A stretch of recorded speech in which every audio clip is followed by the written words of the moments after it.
So I'm telling, there we go. So welcome everyone. My name is Michelle Suver-Kruby and I'm with SEPI Engineering.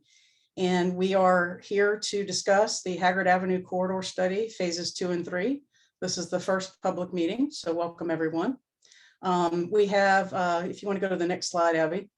We have a little slide here to show you who's going to be talking.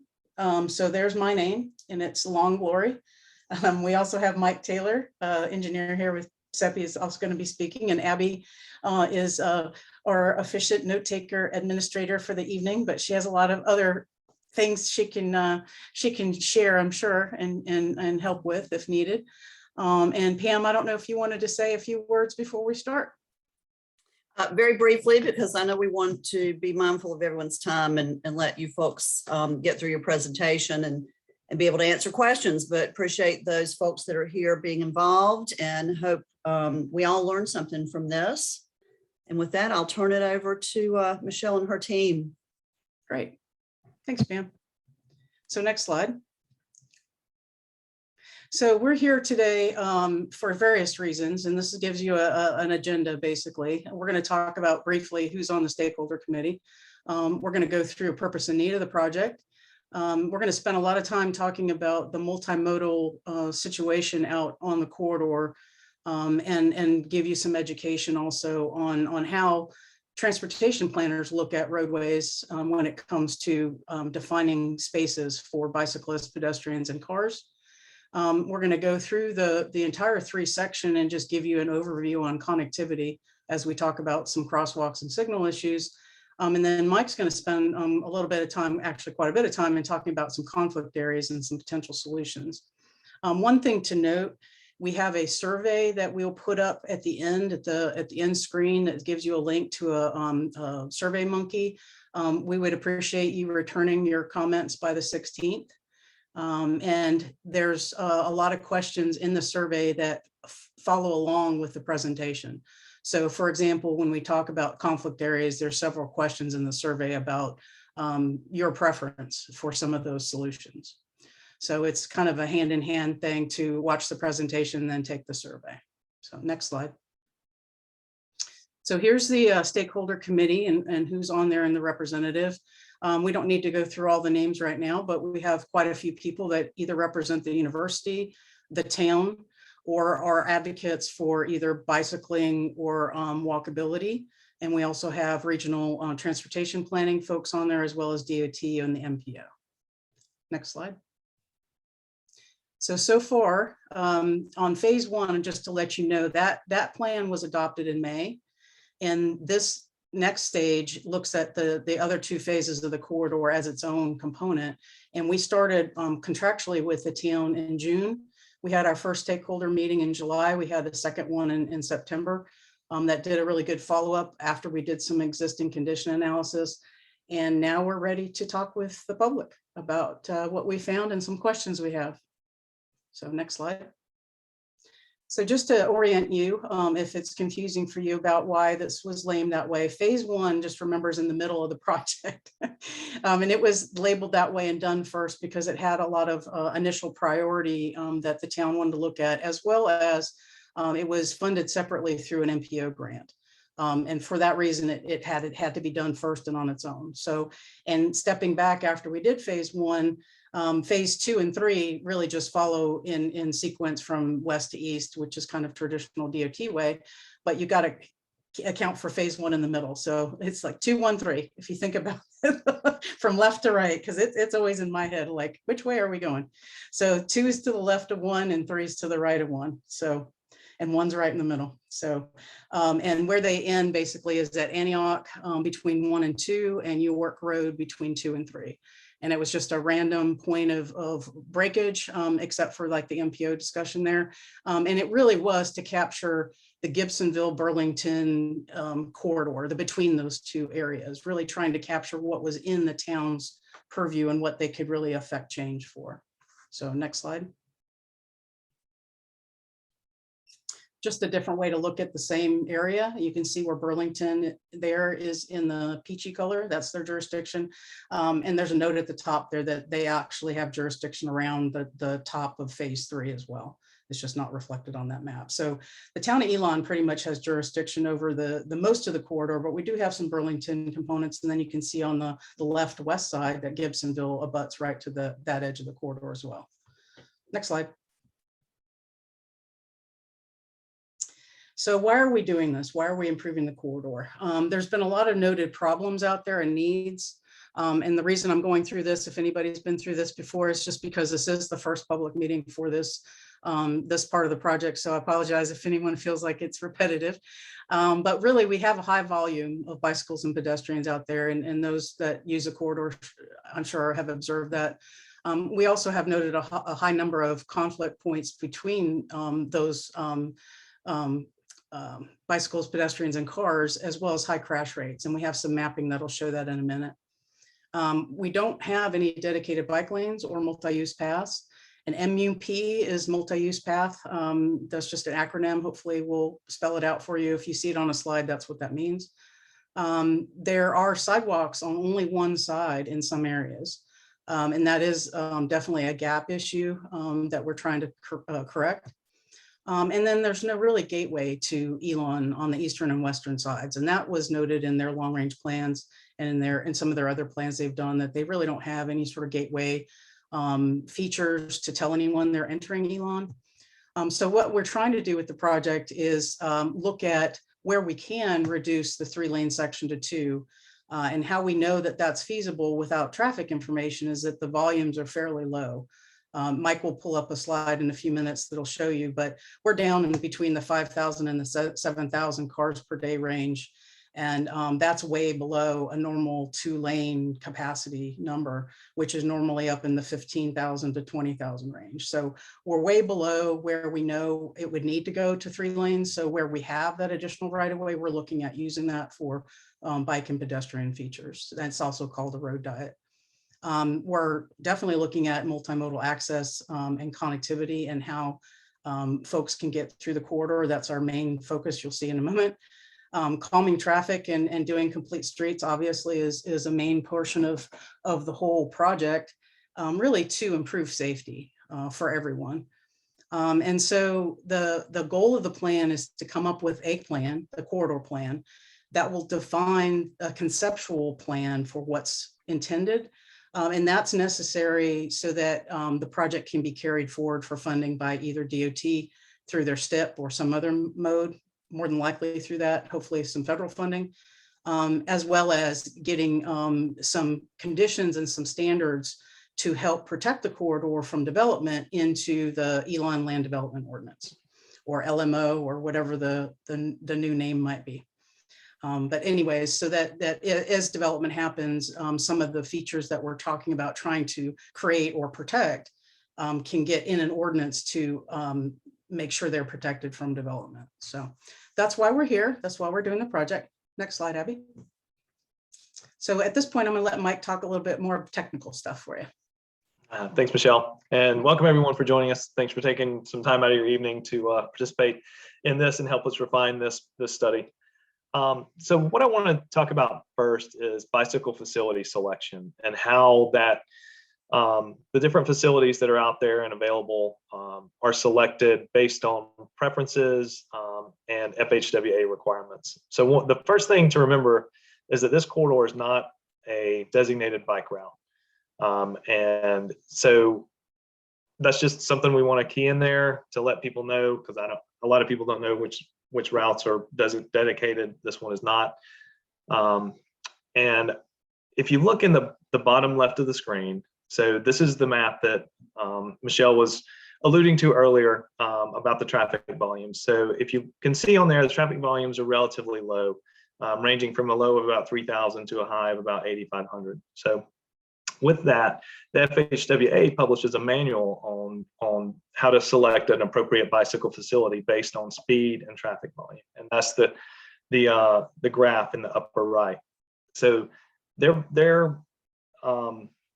their preferences take into account the traffic volume, the speed limit, user preference and comfort level, and the available space. So if you look up in the graph, you can see where the green stars are. We've kind of picked out a couple of traffic volumes throughout the corridor just to kind of help you orient it and to kind of see how it works. And you can kind of see all those are pushing into the separated bike lane shared use path category. As Michelle kind of went over those earlier, but I wanted to kind of give a little bit of background of where those are coming from and why the project is looking at those specific facilities throughout the corridor. Next slide, please. So, kind of taking it one step down and talking about who the user is and how are they going to interact with the corridor. So there's some bicyclist design user profiles that have been defined, and you may recognize these if you've been to another presentation that dealt with bike ped infrastructure. So you have your interested but concerned, and this is where the majority of the population falls into when they're starting to use bike facilities. This is your families, you're going short distances, that type of thing. Then you move over to somewhat confident. These are your riders who ride more often, may not have a car, but definitely it's their primary mode of transportation. Then you move over to an experienced cyclist, which is kind of the road warrior. You can see on the bottom, that's the road biker that is out there and is highly comfortable riding in traffic. Next slide, please. So here's a couple of examples on how that relates to facility type based on user preference, user type. So the multi-use path, greenway side path, those terms are kind of all interchangeable. Bikes and pedestrians share that space, but they're separated from traffic lanes, often by some type of vegetative buffer, whether that just be a grass strip or fully off the road with trees and fully separate corridor. The potential here is for bicycle and pedestrian conflicts, especially during any peak travel times, which would be your morning and evening kind of rush hour, people commuting to and from work or to and from school in this case. So that's the main con there. Then you move over to your conventional bike lanes. I'm sure you've seen some of these around Elon or Greensboro, Burlington. So this is where the bikes have a dedicated space adjacent to the traffic lane. It's appropriate on lower volume roads such as these, especially where your curbside is limited with developments. And then with this, you have an option to add a buffer space to move that bike lane further away from the travel lane if your roadway allows. Here, the big con is potential for sideswipe collisions due to cars encroaching into the bike lane. That's your biggest con with this. And then your shared lane, which is kind of your least perceived comfort level based on how you're moving across the user preference diagram up there. So here, bikes are going to share the lanes with the cars, which can cause delays and can cause some irritation. It's really only appropriate on low traffic, low speed residential roads. This in a 35 mile per hour or less facility, this is, here, the big con is bikes increasing vehicle delays and potential for multiple types of collisions, rear end collisions from cars overtaking bikes or side swipes, encroachment, pushing them out of the road, that sort of thing. Next slide, please. Michelle, I'll turn it over to you to talk a little bit about the medians. Yeah, just to clarify a little bit, when we did phase one, we assumed there would be a planted median along the corridor. And that was all for traffic calming, as well as to provide like pedestrian refuges, especially through some of the campus areas. And the main point of me having a slide here at all is just to let you know that it's too early for us to know for sure if a median is necessary based on traffic or crash data, because we have not done our traffic study yet. That was not part of our plan. But as the project moves forward, after we do our plan and it goes to, hopefully gets funded by the state and gets in the state transportation plan, the STIP, the first thing that's done when those projects go forward is a full traffic study that looks at intersections and queuing and how long it takes to turn.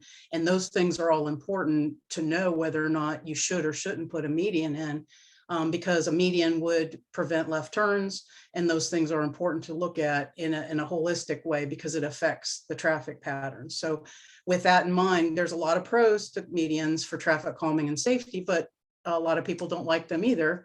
And we hear that all the time on our other projects when we work in the more detailed design projects where the public's usually not supportive of medians. So we just want to let you know that you'll see a lot of options here that have medians, some that don't. It's just to let you know that all those things are being considered. And then later on, at a later stage, there'll be some hard decisions made on that when there's actual data available. So with that, next slide, please. So this just shows you what was done with phase one. And if no one has seen that plan, these were the final, basically the final concept plans from phase one. And this is really just to reflect to you what the goal is for this plan. This is a similar type of view that will come out of this plan. And we're gonna make a final plan that has all three phases together. So you will see again, phase one in the final corridor plan. And it'll capture what was done in phase one. So go ahead and go to the next slide there, Abby. So it just shows you how the concepts are reflected, and you can see some lines that show where other roads might be coming in. You can see a median potentially down the middle, but it also shows that there's potentially breaks. They're not set in stone. Like I said, those things will be defined in full at a later stage, but it's important at this point, if we can pull out preferences from the town, that we get them in the plan so that, for example, undergrounding utilities might be something that we can hopefully get the state to pay for. We want to put them in the plan now so that it gets paid for. And that's a new important thing in complete streets with state DOT here, is that your plan needs to really say what you want to be funded. So we're trying to make sure we get as much funded in there as we can, because we know the process. So we're looking at everything, but that's just really why we're doing a reflection on phase one right now. It's just to show you what you're probably likely going to see at the end of the project with all the phases together. So next page, please. So now back to Mike. Thanks again. So Michelle kind of introduced the median topic, and as we go down through the cross sections, you're going to see, like she said, some with median, some without. And what we really want to get across is that kind of component feel for this, and how, as you'll see later in the presentation, how the constraints along the corridor, how those are laid out, and how you can adjust your cross section using various components, and how that impacts the width of your entire improvement along the corridor. So where we started with this was the phase one cross sections, and then we tweaked those for the specific phase two and phase three characteristics. You know, whether you were on the eastern or western termini, that's different versus when you were closer to Elon, the campus proper. So you know, there's probably components that are more appropriate for one place versus another. So we wanted to reflect that in these cross sections that you're going to see. So the adjustments that we made on the cross sections are based on current FHWA bike selection guidelines, you know, AASHTO's guides for bike facilities, and NACTO's urban bikeway design guides. So there's a lot of research that's went into bike and ped facilities, and we're trying to use the most current research up to date to inform the decisions on these cross sections. Next slide, please.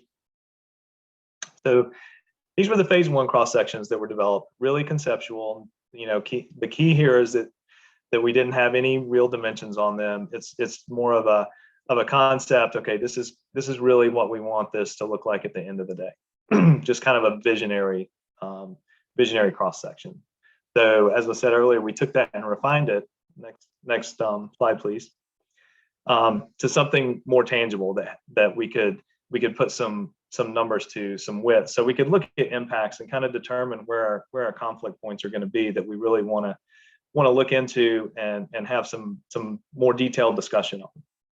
So I'm not going to spend a lot of time on all these, but because they're very similar, it's more so looking at how the different components impact the overall the overall concept. So we start out with a full median section, full multi-use paths on both sides, bike lanes separated, a pretty wide section, and then we narrow down from there by reducing things such as sidewalk on one side, bike lanes, no bike lanes, only multi-use path. There's, you know, a host of different options that you can go through. So we've reflected those down through here and looked at the different widths that those would provide. Next slide, please. So here you can see, you know, just for example, in the middle of the screen, we're showing a multi-use path on the left side, only vehicular travel lane. So that would be a shared lane type situation where bikes could be on the multi-use path or in the vehicle travel lanes, and a sidewalk on the right side. So a lot of different variation that can still provide connectivity through the corridor that we want to look at and have in a toolbox when we get to those constrained areas. Next slide, please. Yeah, and this is just, like I said, going from kind of the largest impact along the corridor to the most minimum impact along the corridor. Kind of the bottom one there is, you know, some bike lanes, no real separation. We've got multi-use path on the left, sidewalks on the right. Next slide, please. I got ahead of myself there. This is the one in the middle that has the smallest impact. So this one would be the shared lanes with the multi-use path. So yeah, and then there is a provision that we want to talk about later that you'll see where we have some on-street parking and how that will play into our constraints and how we route the facilities through those areas.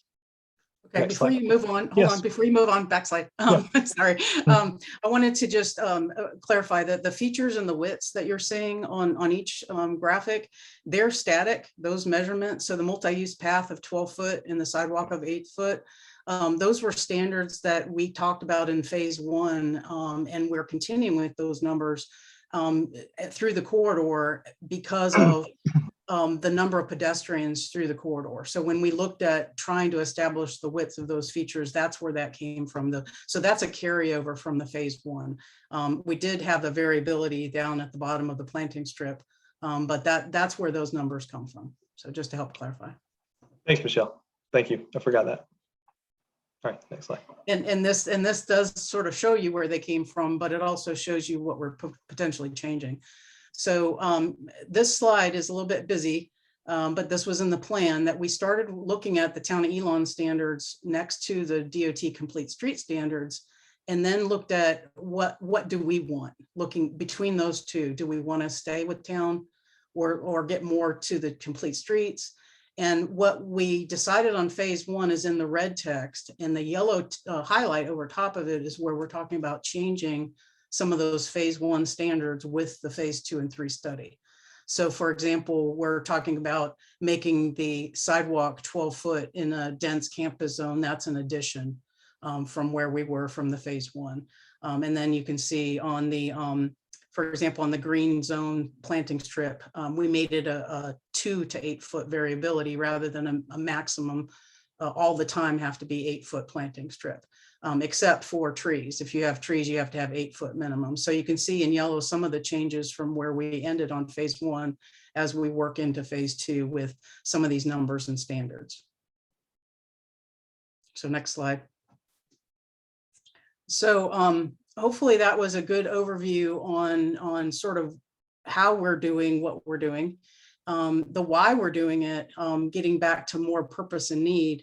Some of the sort of the details, we have very, as we said, very low volumes. And I saw the comment on there about when was that measured. And I can just tell you now that the ADTs that DOT publishes are average annual daily trips. We would need to look at what date they were measured and look at how they were measured, because understanding a college environment's different than a lot of other places where when you pick your survey date makes a big difference. So one of the things I've noted, and I think it'd be a good thing to suggest, is when we do the plan, I would like to recommend that when the next phase does the traffic studies, they do actual pedestrian and bicycle counts.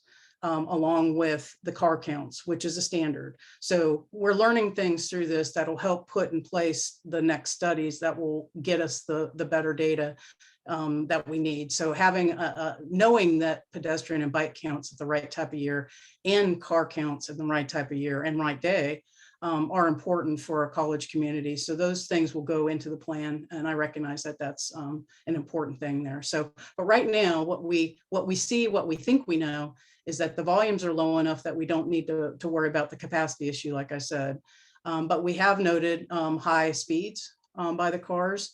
Again, no bike lanes, lots of bike volume and pedestrian volume. And again, I think counting those in the future studies is a valuable thing. And then lots of crashes between all three modes out there and the missing sidewalk elements. And then where there are some existing sidewalks, a lot of them are right at the back of the curb, which is a safety issue for people. They don't necessarily feel safe walking right up against the curb. So even though your sidewalk may be wide, if it's right up against the curb, you really don't have a good effective area for that. And then, you know, some are blocked by utility poles and things like that. So there's a lot of problems out there, and that's why we're doing it. So next slide. So with this, I'm going to walk you through a zoom in of all this map. And really, this is just to show you, we did a little test here to make sure that do we have a need to have linkages and connectivity across both east, west, and north, south throughout the corridor. So we did a little bit of looking at where there's housing. So we have apartments, campus housing. We also did a little bit of land use on where there's retail, commercial, churches, industries, and what was going on at the adjacent areas. So on this map on the left, you can see the blue arrow and the orange arrow coming in, and then this little orange squiggly going around right there on the west side of the corridor. That's just to show you that Gibsonville is planning basically a multi-use path to come into this part of the corridor. And we've acknowledged by that little orange loop there that we're going to add a sidewalk on that ramp to add that connectivity from the Gibsonville folks to Haggard Avenue along that ramp.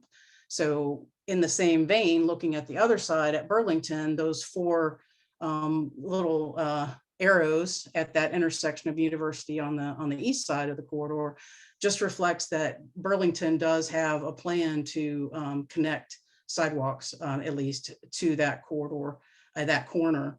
So we've got connectivity on both ends of the corridor, but what about the middle? Where do we need crosswalks? Where do we need to make sure that the crosswalks that are there are working right? And so that's why we did this little bit of study. So I'm going to blow through this pretty fast, but go ahead, Abby, and next slide. So we looked at this and said, well, where do we have multi-use, or you know, do we have pockets of just one use or another? So we've got some residential up to the eastern part of the corridor on its own side of the roadway. It's kind of its own thing over there. It's probably going to be more based on what we heard. The town of Elon's got some more proposals in for some more residential up there. And we've got a lot of commercial down below it on the other side of the street, but there's currently no good way for people to get across there. So that's a gap. We have a lot of multi-use in between. That's what that pink is. So what that means is you have housing right next to businesses, right next to other housing, right next to other businesses. So it's multi-use. So that tells you there's a lot of connectivity needs in there where people are in cars, on bikes, walking to get to everything, as well as the commercial down below there by the Gibsonville interchange. So the next slide just shows you real briefly that we need links everywhere. It's not really a big dramatic, aha, we found it out, but it's just to show you that we need it. We need a lot of ways for people to get across here. So next slide. So with this, I'm going to walk through more in detail. Go to the next slide, please. Uh-oh. It lost the underlying map. That's usually a memory issue, Abby, if you might want to close something else on your computer.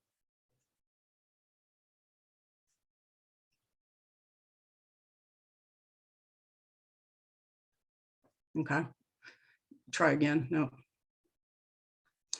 Okay, go back to that other slide.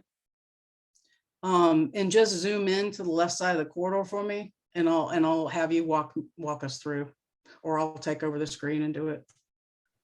If you close something, you may have to exit the program and then restart whatever presentation program this is. This has happened to me before with a different program that might work. I don't know how detailed it is, but It's a high memory issue, and yeah, it's like if your laptop or your computer doesn't have enough memory. You might want to open the PDF as well, Abby, instead right now. It won't do that picking apart if you want to do just the PDF. That is the PDF. That is the PDF. Okay, I stand corrected. All right. Well, try it again. Yeah, let's see if we can't get it restarted. And I have PowerPoint up. You want me to just share it on PowerPoint? If it's showing on your screen, yeah. Yeah, give me a sec. I'll share. yeah, we've all learned to be patient during our world of digital presentation remotely. Well, and it always confuses me when it wipes out part of a map, but not all of it. Yeah, So, yeah. yeah. I've had that happen on my PDF. It's sometimes a memory thing. If like Yes. your RAM's not high enough or something, yeah. You get those aerials in there, it really eats up. Okay. Right. Thank you, Mike. Yeah. So what we're going to do here is I'm going to talk you through what we looked at for the corridor. So you can see there's lots of little notes on here. The blue circles are car crashes. The little people are pedestrian crashes. The little diamonds are bike crashes. So you can see there was quite a few crashes through that area. And what the yellow star represents is where we already know and already are looking at putting a crosswalk in. And where there's a little signal, that means it's existing. We're not talking about proposing any new signals with this, so you're not going to see a proposed signal throughout the corridor. But you can see that we've recognized where Rego Industries is here on this western part of the corridor, that there needs to be some facility, especially if we bring the pedestrians around that loop and down from University Drive to Haggard. At that point, there needs to be something. And that's really what I'm doing here, is just reflecting back to you where we already know. We are proposing crosswalks, and you'll see in the survey questions on, do you think there should be more? And if so, where? So this will tell you where we're already planning. And you can see there's already one planned over here too, but that should be captured on the next slide too, Mike, if you want to go to the next one. Yeah, so you can see that one is, I can't see what road that is, but it's across from Fat Frog. Okay. So you can see we've already looked at some sidewalk crosswalks through the corridor here. One at is that Lebanon? I can't see the street name. That's I man. think it is, yes. Yeah, so we. That's Manning. Oh, no, That's Lebanon. Manning, yes. Then Manning after, right? So we've got Church Street, we've got Manning, and then you do have a proposed project that the town has got funding for. That's what that yellow arrow is there. That's a sidewalk proposed on Lee Street. So there's a crosswalk proposed there above that on Haggard. And then the next one's at Holt, I believe. Mhm. Yes. Right. So you can see we've already pretty much loaded this part of the corridor with a lot of suggested crosswalks. And we're also looking at existing signals where we've noted there's problems. And that's what that arrow is pointing there, that signal needs to have better crossing on all four quadrants. So we've already done the corridor sort of looking at this. Go to the next slide, please, Mike. But it's important for you to know that we've done this. But also, if you think of areas where you think a crosswalk should be, feel free to share that in the survey. So getting back to here, we've got Williamson. We've got another signal with problems at the signal for crossings. But then when you get to the east of there, you can see all those orange lines are sidewalks within the campus, and then there's crosswalks in those little symbols there. So there's 1, 2, 3, 4, or at least 3 within the block, mid blocks between Williamson and I want to say that's O'Kelly. Yeah, so there's 3 that are current there that are already there. They're very poorly striped. but we don't propose to change any of those. We propose to leave those as they are. So continue on. Next slide, please. So this is a little bit busy, but what we did is we put on this map sort of in a shading underneath the plans from phase 1. So that's why it's a little busy, but I apologize. But you can see as we get past Antioch, there is a proposal, at least within phase 1, to consolidate those 2 crosswalks that have arrows and replace it with the one that has a star. And that was discussed in the phase 1 study because that is part of the campus plan to have a major pedestrian crossing there. So we thought that would be a good opportunity to at least clean up a little part of it and make one major crossing rather than the new one and 2 existing right in that short area. So then moving on, you can see Oak Street is suggested to be realigned with Haggard, and that's why there's that little shift. I don't know, Mike, if you want to run your mouse over it to show where Oak Street is intended to be realigned. So there's 2 stars there really reflecting if Oak Street's moved, it needs to have a better signal with pedestrian crossings, and if it stays where it is, it needs to be fixed as well, because there is a current signal at Oak Street. Then moving on, Lawrence Street, that's another recognized new crosswalk recommendation. Next slide, please.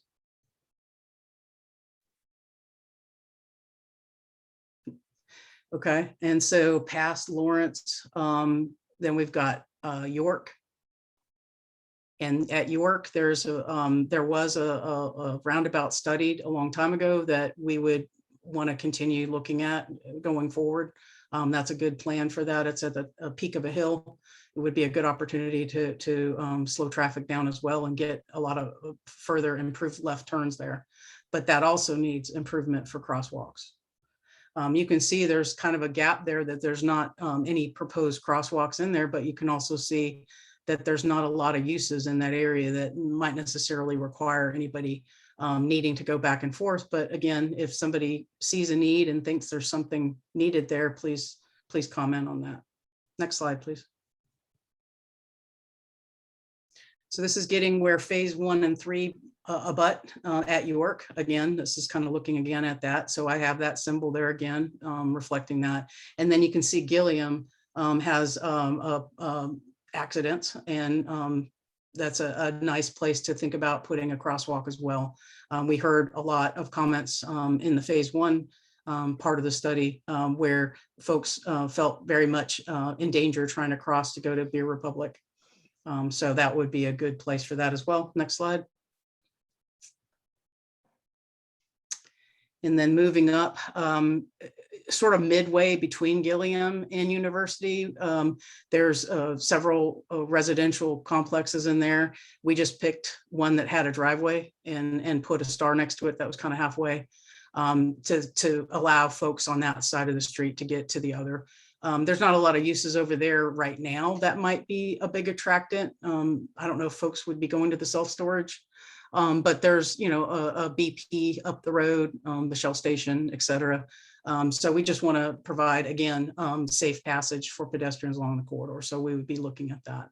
And then, of course, doing whatever we have to do at the University Drive signal to make all 4 quadrants safer would be looked at. So that really is our looking at where there was requested sidewalks. And that's pretty much it for that. Next slide, please. At this point, Mike's going to walk through our conflict areas and talk about some options that we were looking at. So when we laid out the kind of the widest cross section that had all the desired elements in it throughout the corridor, we looked at it to see where the conflicts were. And by that, I mean, like, where it would this impact existing residences, existing buildings? What does the existing right-of-way look like? What is the proposed right-of-way going to look like? And to try to narrow in on some key conflict areas to have a little more in-depth conversation about. And kind of as Michelle noted earlier, some of these are going to relate back to that survey that you're that you can complete later, because we really like the input on it, on the desires and on how this is going to be shaped in the future. So there's four kind of key conflict areas that we pulled out after looking at that. So there's the Rego Industry site, there's the Fat Frog, there's the Park Place Mediterranean Deli area, and then there's the Young Commons and the Elon Historic District campus area. So we're going to take a little bit of a deeper dive into those areas and kind of take a look at those constraints and talk about what are some potential options, and then go from there once we get your feedback, to try to refine this plan to be the best that it can be. So looking at the Rego Industry site, you'll notice on there's 2 red lines. That's 105 foot. That would be the proposed right of way for a cross section that has all the desires. It would have the separated bike lanes from the travel lanes. It would have the 8-foot planter strip. Then it would have 12-foot multi-use paths on both sides. And then you add all that up, and you're at 105 feet. That's before you even do any slope ties. So that's kind of shoulder point to shoulder point of your improvements. And then you look at the other dimension on there, that 60 foot, that's the existing right of way that's out there. So, there's already a disconnect right there of some area. So, going back to that kind of component selection and how we can build the cross sections to fit, yet still provide connectivity, that's going to be key throughout this corridor as the future plans develop. So the Rego Industries, that's a big one. If you look there, they have parking right up to the existing property line, existing right-of-way line. And if you're familiar with the site, you know that that's kind of up on a hill.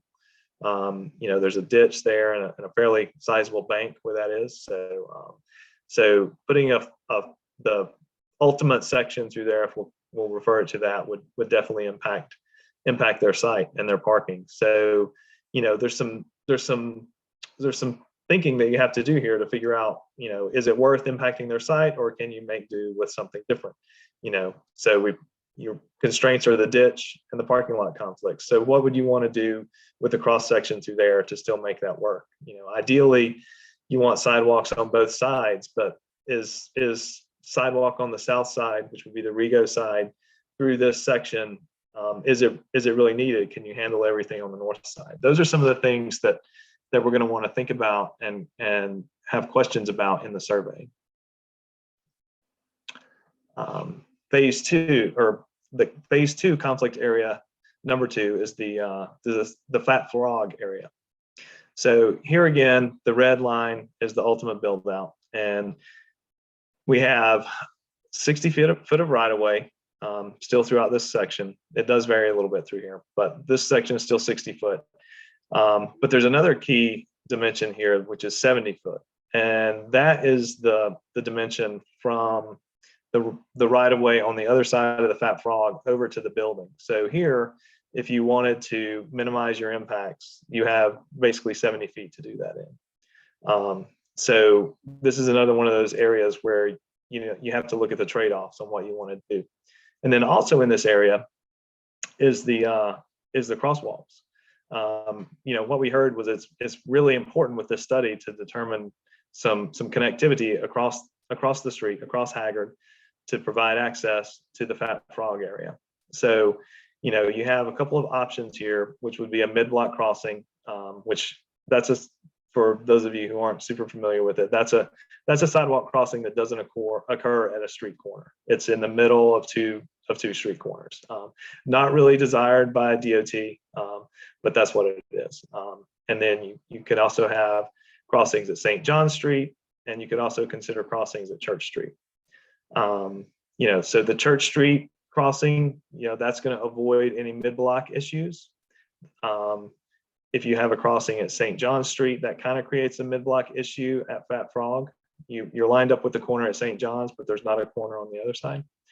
And then the Church Street option is going to provide crossing options for both east and west travel along through there. So there's a couple of different options to look at through here.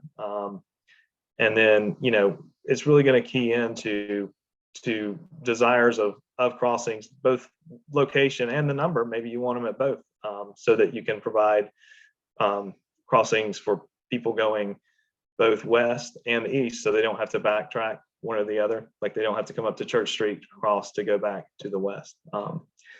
So we'll take a quick look at a couple of the cross sections through here, and kind of that get into that component thinking, and how you can make something fit. So here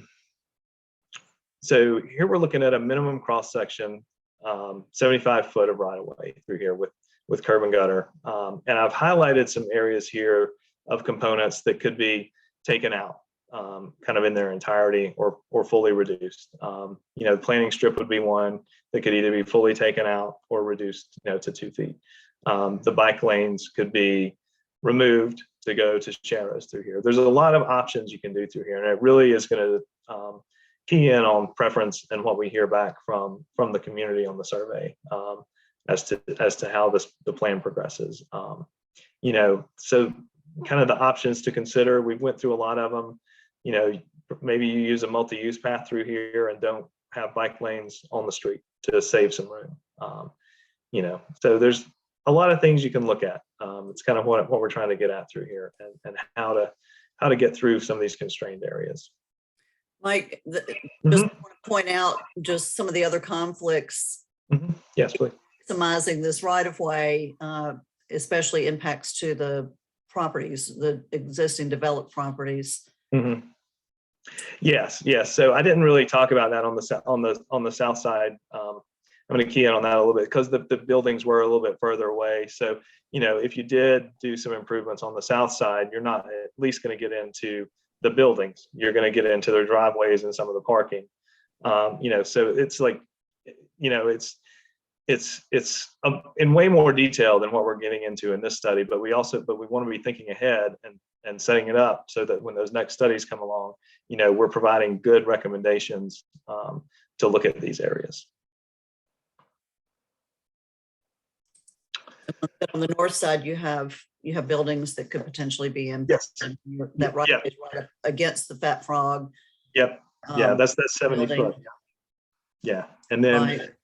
Yep. Yeah. So that's your key conflict is that 70-foot building there at the Fat Frog. That's the closest one. And that's the one, if you're familiar with it, it's that I think they have like a railing and a little retaining wall there now. So, you really can't go any further than that because they have an entrance on that side of the building, I believe. There's an little outdoor seating area right there. Yeah. So, it's really key to keep in mind that it's likely not going to be one continuous facility throughout, a homogeneous facility, if you will. You're going to have some trade-offs here and there that you have to look at based on your existing conditions. Yep. So conflict area 3, this occurs up at Park Place, Med Deli area. There's a lot of traffic in this area, pedestrian and vehicular, with all the driveways associated with the gas station and the Skids restaurant. A lot of movement coming in and out. So this area, with Park Place being constructed right up kind of behind the sidewalk, there's not really any room here to expand to the Park Place side. So you have to start looking at what kind of section will work in this area when you have development up like that, because that's a much more kind of urban style development and an urban style cross section and how that would work. So looking at that, some of the things we heard through there was, we definitely need parking through here, some additional parking, and how would that work and where can that be, and how would that lay out? Because you're not gonna want to really encroach with improvements onto the Park Place side. So, we've put a typical section in here using the existing travel lane width. It's pretty wide up through there. Right away still 60 feet. But some of the other key things you want to be thinking of is the conflicts. If you have a multi-use path directly adjacent to outdoor dining, how does that interaction occur between cyclists running, down the multi-use path right beside people eating? That's going to be a comfort level that you have to look at. So and provides opportunity for conflict. So you want to look at how we can minimize the amount of conflict for things like that. So we could consider only allowing bikes in the bike lanes through there, and not on the multi-use path through that area. We could look at assuming that no added sidewalk or improvements are in front of Park Place because it's a pretty wide area. And then we would do the improvements largely to the south side. It's all this coming in and considering where the parking is going to be and where the sidewalk location is going to be.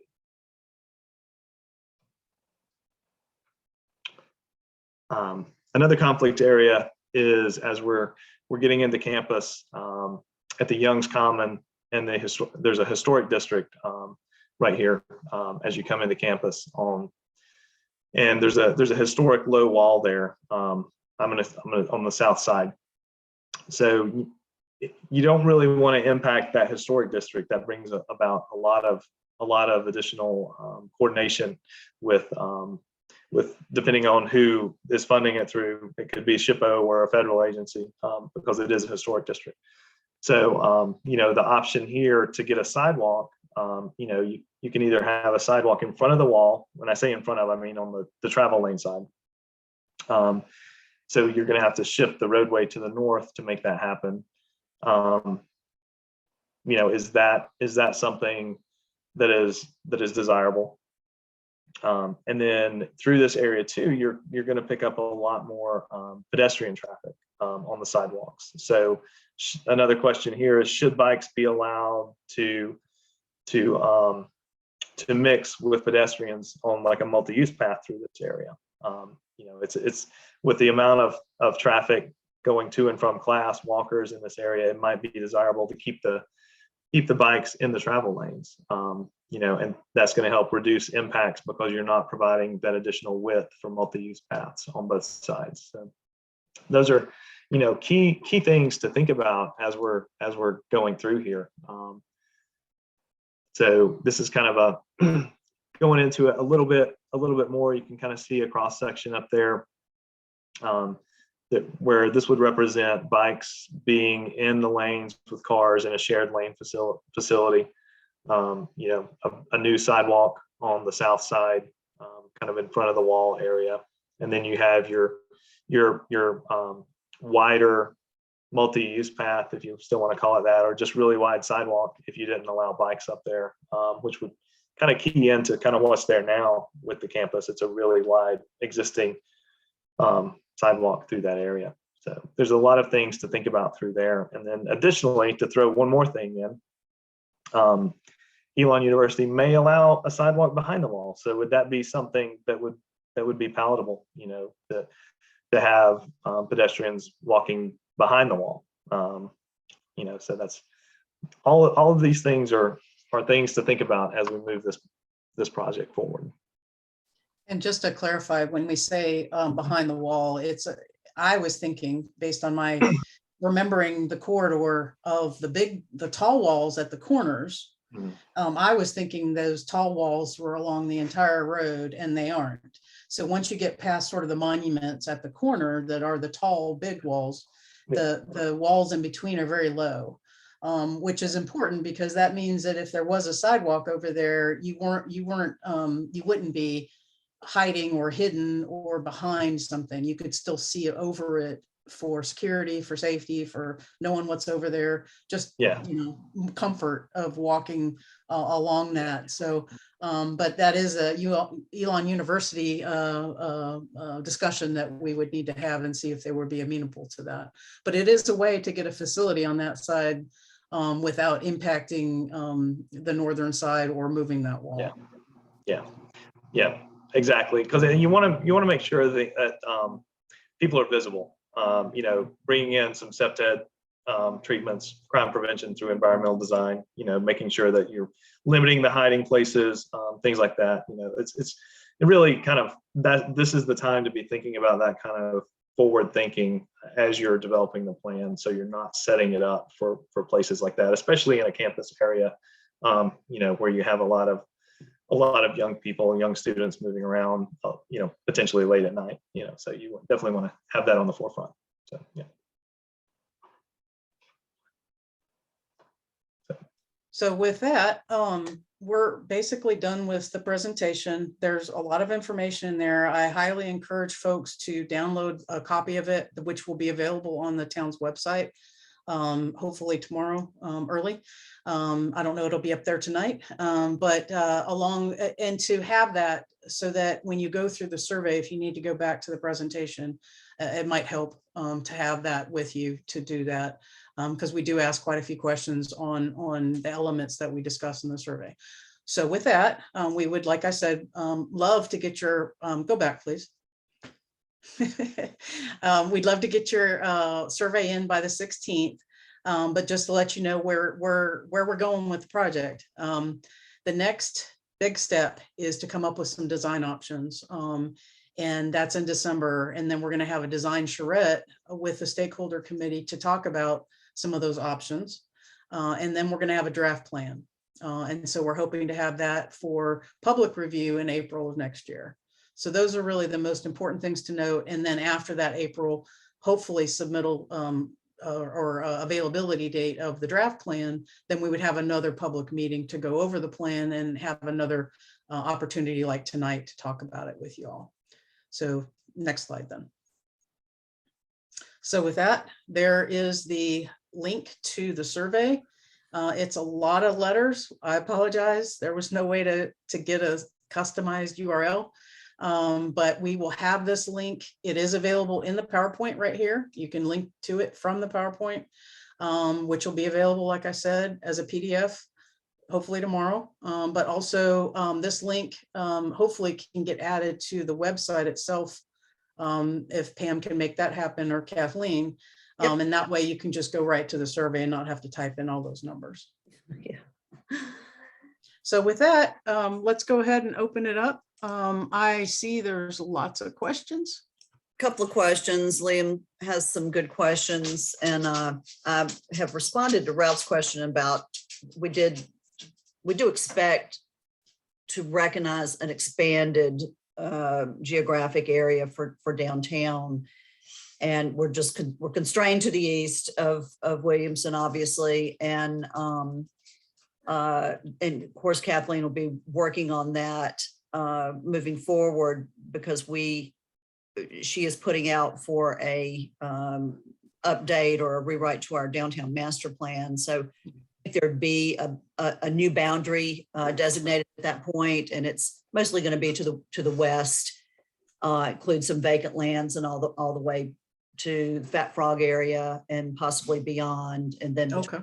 Lebanon and just on the north side of Haggard. Cool. And she's here. She can certainly weigh in or correct me on that. Liam's questions about sort of downstream conflict areas is a good one too, although the scope of the study was specific to Haggard Avenue. And this is really something that's been in the works for several years, to take a closer look at that. There did seem to be more, I guess, documented conflicts and crash points along Haggard, and it does have higher traffic counts in general than Williamson. But we're hoping to do a Williamson Avenue corridor study when we wrap this one up, and get some funding lined up for that. So we'd be looking at that more specifically at that point. But it's a good point. You make improvements in one area, and sometimes people look to avoid that area, but we have fewer vehicles on Haggard, which is actually one of the objectives, and they have to go somewhere. So we'll be looking at that moving forward.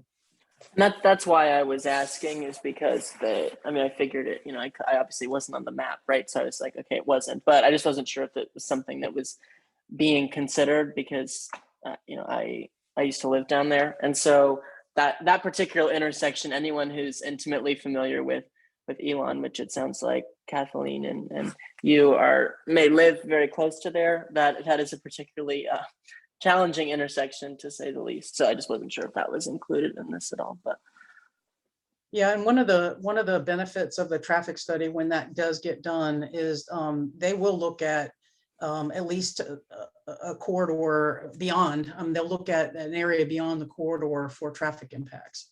So it is, what would the traffic, future traffic with the project do to the surrounding road network?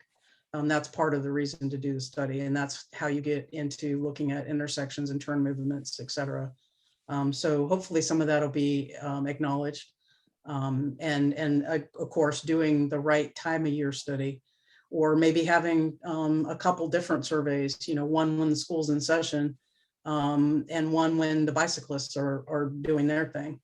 Because we recognize that there's different times that the impacts are different. So that's the important part about doing this part of the study, is that we can put things in place to hopefully get those elements funded for the next phases of the project. So I appreciate everybody's commentary. What else do we have to answer here? I think some general comments and concerns from Monty, and he's certainly not wrong on any of that. That's Mike was laying out some options that would avoid those conflicts to the Rego parking. So all of that to be fleshed out as we get more public input and look at how those options, if we widen the right of way and just take it to the north to avoid the impacts to the parking at Rego, then what impacts do we have to the properties to the north? So it's a bit of a puzzle, and it takes a little bit of time to tease it all out. Correct. And there is a way to get facilities within the current right of way. You just may not get all of the facilities you want. That's right. So it's not an automatic that properties are going to be impacted. It may be that you just fit what you can in the area you have, and it may not be the perfect design. Yeah, you may not get all that you want, and you may not get all that you have in other portions of the corridor, but where there are fewer constraints. Correct. And those are the trade-offs that every project has. But that's the problem solving part of it that I find interesting is, can we at least solve the problem without impacting as much as we hopefully can avoid? So that's what we're trying to do here by looking at these conflicts the way we are. And it does get kind of complicated, but It's a puzzle. Yeah. It's a But puzzle. we really want to know what the public thinks. We really want to know what the folks that use this corridor think of this. And I see a comment about traffic studies along phase 2 might not provide much insight because they don't walk there. True. I mean, the traffic study would give us a better sense of vehicular traffic and when that's occurring. And it's true. Once you get past that fog, there's very little pedestrian traffic and not much bicycle traffic. Ralph makes a good point about the section of the corridor between campus and Fat Frog. We continue to have conversations about that. The university has recently come to us with perhaps some partnership and getting some more immediate improvements there, because there is a lot of student pedestrian traffic coming out of there, and it's just not a comfortable place to walk. Right. Mhm. Yeah, the other thing I would add along those lines is that an administration of the university, and I'm not as familiar with the town, so I don't want to speak too much on that. But the university administrators, if you meet with them, they will love to tell you that the campus is a very walkable place. And campus in and of itself is a very walkable place. However, accessing the broader Burlington, Gibsonville, and to a certain extent Elon community, it is not very pedestrian friendly. And so there's a lot of discussions of kind of minimizing autos on campus across all of the university, whether that's admissions or other folks. And I understand why that is. However, I would think that that's something that should be strongly kept in mind is that is kind of, I think, the dream of the administrators and less so the reality. And so, I don't know if there's any sort of partnerships that could occur there, but I think that not mitigating that reality versus the administrator's desire, I think is something that should be very carefully considered as you guys manage this, because I think that kind of I think it was Ralph who said this, people might not want to walk there because it's not safe. I think that could be or Monty, excuse me, said that because that could be the local perception. But I think that the student perception is that, oh, I need to go to Harris Teeter, I need to have a car here because for a variety of reasons. The Burlington is just, there's not a ton of public transit. The university kind of has public transit, and I know the public works folks will probably say, oh, there's plenty of it, but reality is that is not particularly the case. So I think that should be kept in mind. The other thing I want to key in on here is, okay,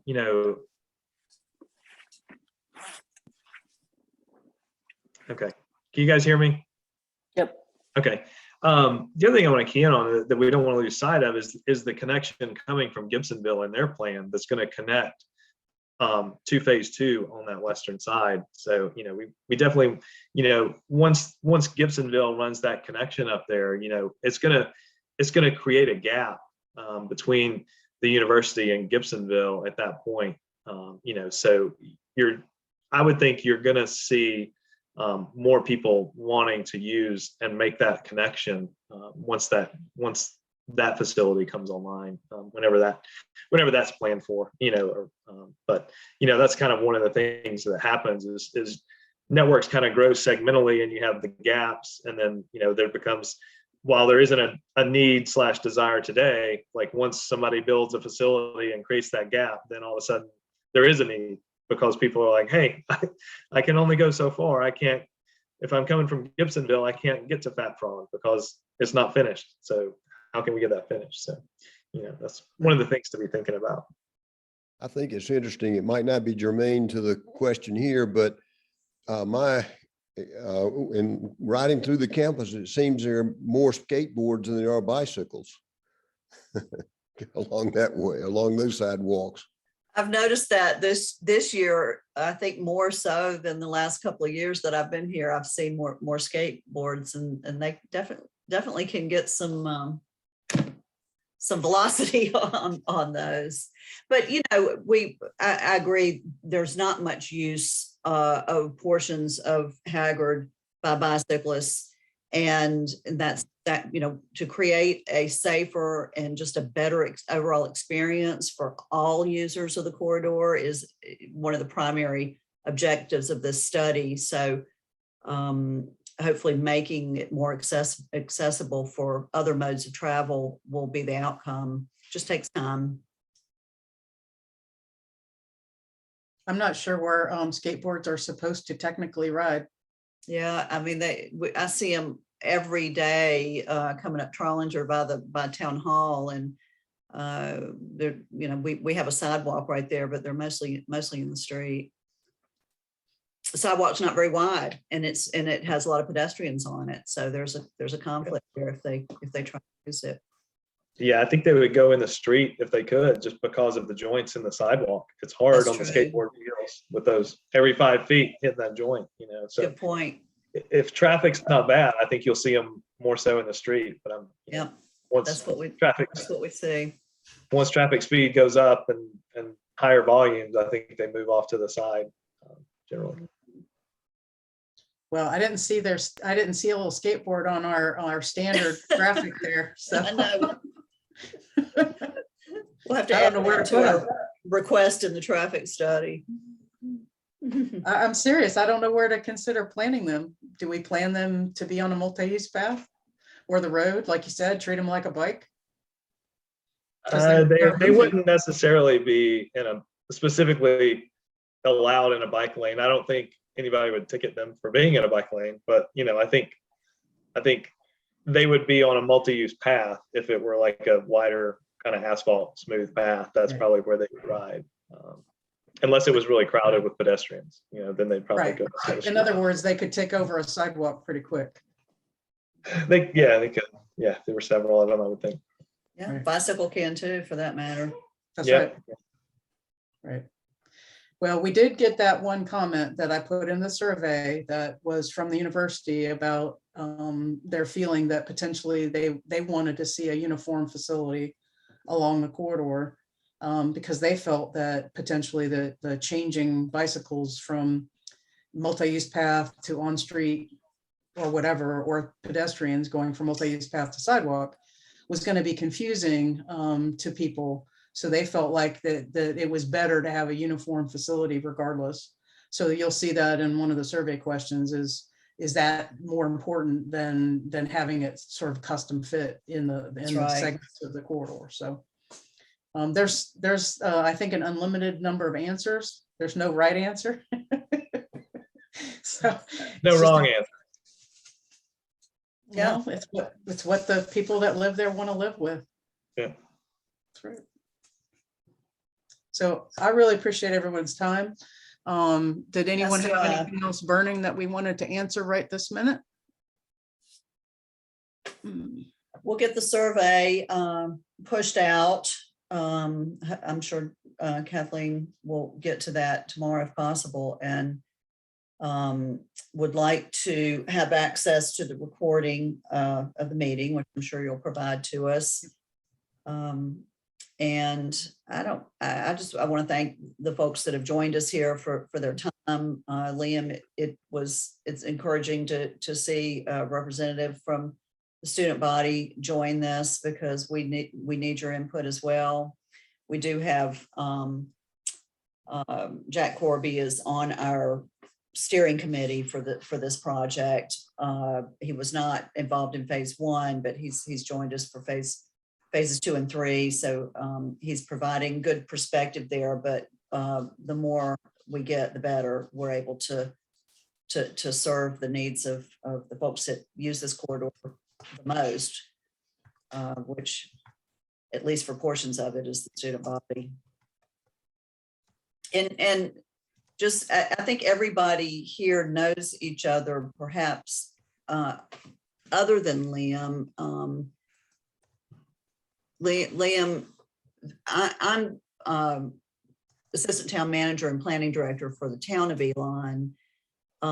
Kathleen Patterson wears multiple hats, but one of them is downtown development.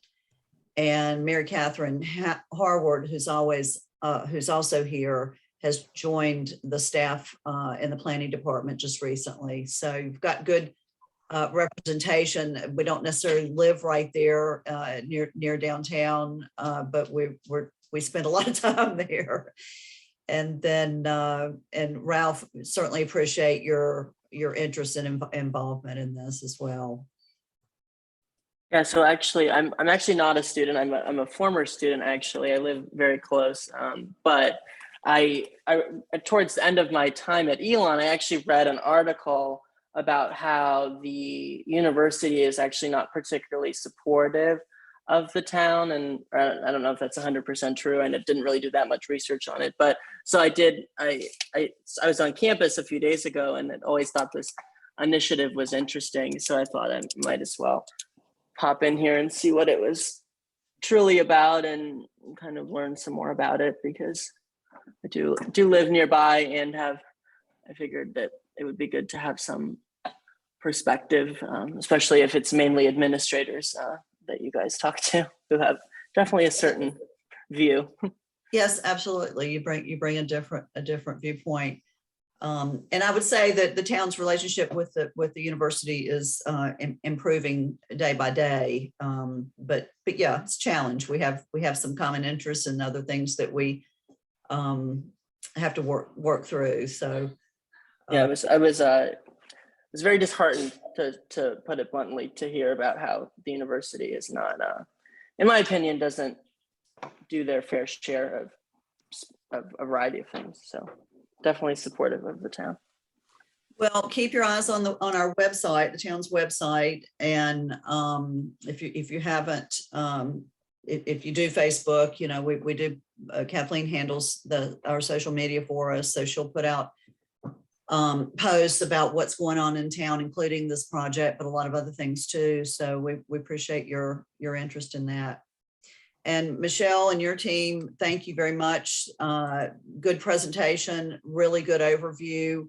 I'd like to make the recording available to our steering committee members that didn't join us tonight. And thanks for the hard work that went into this.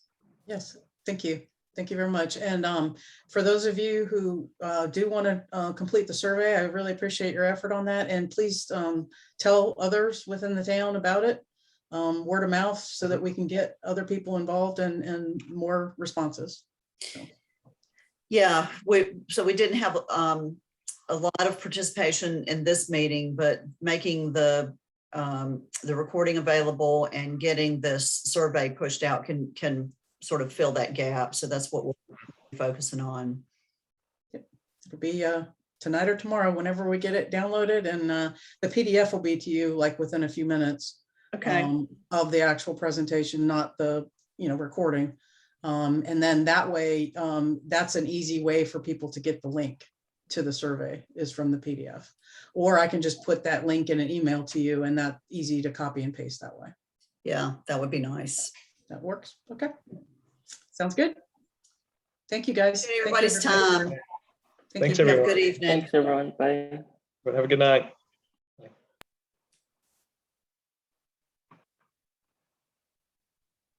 So Michelle, if you're recording, does that mean that you save the video? You're muted still. I told it to go to the cloud. Yeah, not my computer. And hopefully when I'm done here, it'll do that message for me and I'll find it and Okay. I'll get it. Yeah. Because I pulled it to, it should be something I can find. Let me turn it on.